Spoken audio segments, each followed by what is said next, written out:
The question asked by Maida Khalid, when we are fasting, after doing wudu, how many times do we have to spit to ensure that we don't swallow wudu water?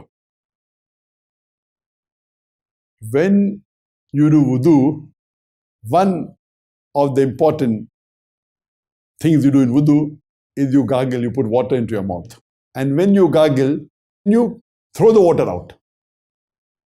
You normally gargle thrice, so you throw the water out thrice. If you have thrown out the water properly, you don't have to additionally spit out more.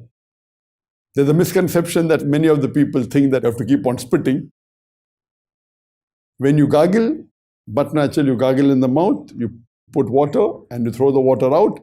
As long as you have thrown all the water out, it is sufficient. If you realize that there's some water remaining, then you can spit it out, no problem. But there is no hard and fast rule that you should spit once or spit twice or spit thrice. But naturally, you're putting water in your mouth thrice, all the 3 times you throw it out, that's it, that's sufficient. If you fear that there is some water remaining, you can spit out, but it's not compulsory that you have to keep spitting out to be sure that no water has remained. Normally, when you are at the daytime or while sleeping, there is saliva being secreted from your mouth, and this moistens your mouth.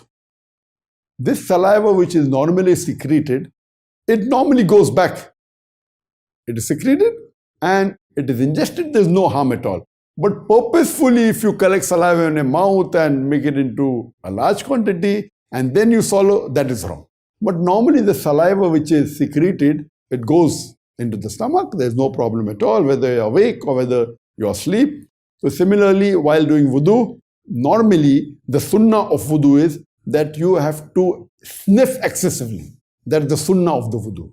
You sniff the water into your nose excessively. So what the Prophet said, that while fasting, do not sniff excessively. So sniffing excessively when you're not fasting is the sunnah. As I told you in my recommended acts, that some of the sunnahs are different of Ramadan. So while you're fasting, you should not sniff excessively while doing wudu. Because when you sniff excessively, there are high chances that the water through your nostril can go inside and can break your fast. So while fasting, when you're doing wudu, you should take precaution of not to sniff into your nose excessive water, that's it. But while gargling, do the normal gargle that you do and spit out the water, that is sufficient.